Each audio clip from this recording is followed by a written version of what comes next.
kitchen or the hearth room would have looked like from the various centuries. And these were made by elementary students in Thompson School in 1935, because this was for the 1935 tercentennial celebration of the state of Connecticut.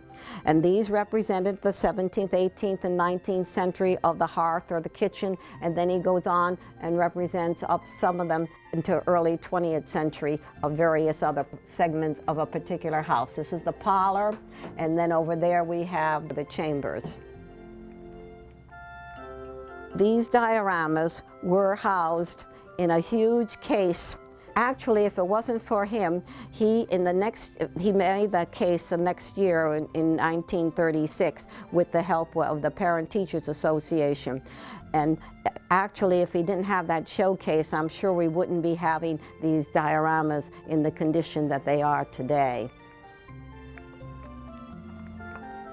They had a huge program of all the events, because the event was held in the West Haven High School at the time, and all these dioramas were on view in the high school. And this is a very interesting thing, was because this was the committee. Look at the committee that was all here in West Haven that was involved in this big celebration.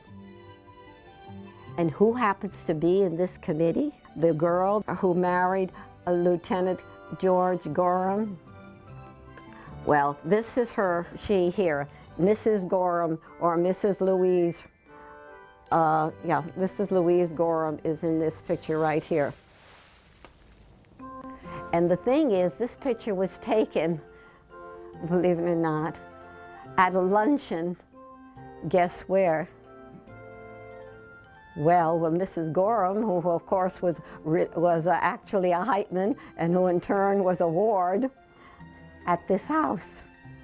And it was 1935, and this house at that time was called the Hamilton House. Remember, this house was sold to the Hamilton family, and Mrs. Hamilton turned this house, the room downstairs, into a tea room called the Hamilton House.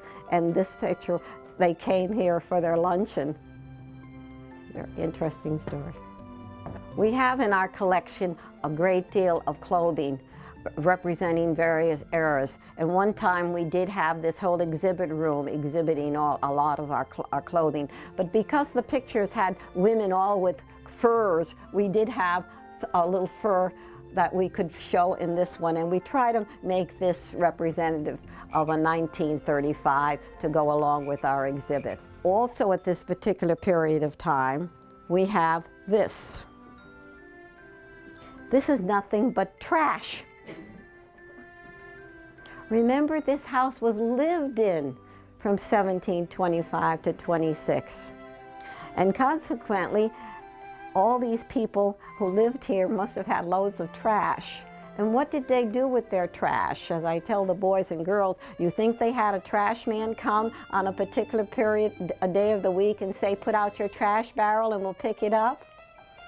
So what did they, naturally they didn't have that kind of service in those days. So what did they do with their trash? They buried it. And how did we get all this? Well, when we were digging and we were doing things around here, we were digging too, and so we dug up their trash. And this is just a sample of what we found. We found a 1923 license plate, because now the automobile came into the picture. So there was an automobile, and we know that around when Pickett came here, there was, at the extension of the schoolroom, there was a provision for the housing of a car, an automobile. We have here the timeline. We have from 1725, 1726, to the last people that occupied this house, which was Dr. Milano, who died in, 1994. Now, when his children came to visit us, they mentioned something to us that people have said for years, that there was a tunnel a tunnel that was under the basement of this house. Well, descendants of Dr. Milano said yes, there was a tunnel. They played in it. But it was said that Dr. Milano was decided to block it off because he thought it was too dangerous for the children. And we at the house had also hired a geologist from the University of Colorado to come to take a look at the site to see if they could see anything about a tunnel. And they said it was positive. There was a tunnel.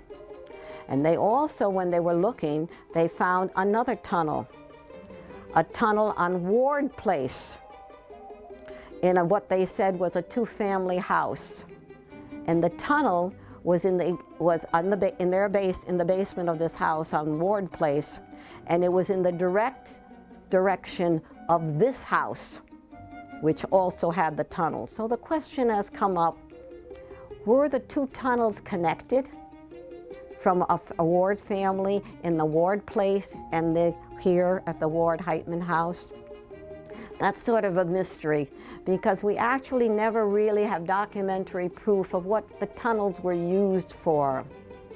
But we're welcome anyone to hear our tours of this particular house. And we do have open house many times during the year, but we're also, if you want, you can always call us and arrange for some kind of a tour. But we certainly welcome you to come at times to view this wonderful oldest house in West Haven. Thank you.